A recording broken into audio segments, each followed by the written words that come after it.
continue the conversation about outdoor air quality remaining a concern, right? Will likely continue throughout the summer. Just this past week, we saw messages like these from the city's Office of Emergency Management alerting New Yorkers about air quality concerns. And the Canadian wildfires, those are continuing to burn.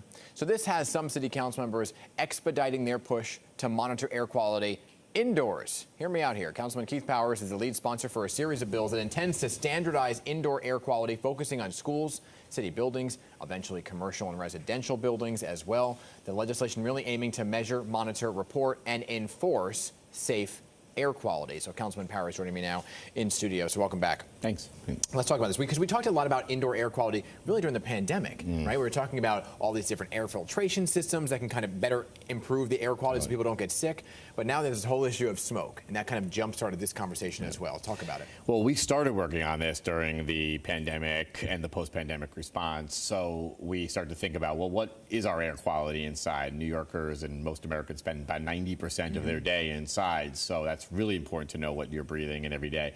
Obviously, recent events with the outdoor air quality has brought this back into our consciousness. So we wanted to move quickly to make sure that we could start having ways to understand what our air quality is. And over those days where the Canadian fires were blurring the city, we had a lot of folks who were indoors who were experiencing bad air quality, air filtration systems going off. So this is a good time to talk about air quality. Well, yeah, okay. So when you look at it, right, you can really control what's in your individual apartment. You can bring in your own air purifiers and so on and so forth. But in a situation like we saw when the air quality was so bad, that really does seep inside, right? So what does the legislation achieve for places that aren't your individual home? Sure.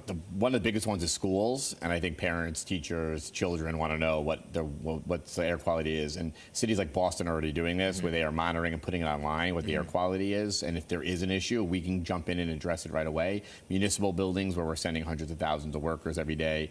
And then residential and commercial properties, we're going to start a pilot program to start monitoring air quality inside of those buildings to give New Yorkers a better understanding what they're breathing in. And we want to also see the difference between new buildings and old buildings and create new standards. So this is mainly the legislation, correct me if I'm wrong, to monitor and put out numbers of what the air quality is. So for buildings that are in the city's portfolio, like schools and municipal buildings, we're going to start monitoring and publishing data. That would give someone like me an ability to see a school in my district that has an air quality issue and potentially be able to jump in right away and be able to fund something or change something to address that.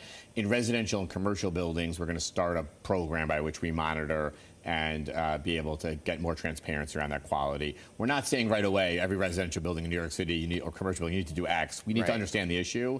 And this is a good time to start doing that with the narrative and the consciousness around it. Okay, so say you have a number that's really, really high inside of a certain building. Then it's up to the individual council to take action on what's done in that building. Like, what happens next then? So in buildings like a school building, we will have that data. It'll go right online. Parents will be able to look at the data and see what their school, their child's school is like. That would hopefully call us to do something about it and call it to action. A lot of times, shouldn't these buildings already have air purification systems? They absolutely should, but we want to see the data and we want to know. Of course, if I saw one in my district, I'd be jumping right away to find ways to help solve that issue. In residential and commercial buildings, we have so many types of buildings. The ones that are built different times with different materials. We actually moved towards really sealing off buildings a long time ago. We may want to start doing things differently. This will be the first big step of really understanding what's going on. Do you think that this is going to pass? I do think it's going to pass. I think we have a lot of reception to it. We have 4 bills, so we're going to work on all of them with all the relevant stakeholders, but there's a lot of receptiveness to it. And I'm hearing from colleagues who really are joyed that we're taking on an issue that I think people are thinking about, but haven't really ever seen legislation to come in and do something about it. In full disclosure, I mean, really talking about air quality came during the pandemic because of the stuff that was going on with people breathing, and then, of course, the Canadian wildfires. So it seems like a perfect time to really put this in the forefront. Now, while we're here, I want to talk about another big issue, and that's housing, because the City Council recently overturned this veto from the mayor that would expand the housing voucher use, right? Part of the reason for Adams' veto is money. What do you think about the whole thing? Look, I am very sensitive, like the mayor is, to the budgetary constraints that we have in this city right now. We also have a homelessness crisis, and it's being obviously doubled right now with the migrant crisis here. So we do need to do something big and bold. We can't sit by. We've been doing this for decades, sitting by and doing very little to help out and expedite this process. Where we are right now requires bold strategies. There is going to obviously always be a conversation of how we pay for it, and it's even more of a reason we need the federal government to step in and help us with the migrant crisis to pay for it. But it is really, really important. We prevent evictions, and we are keeping people in place. Is there a tension with the mayor?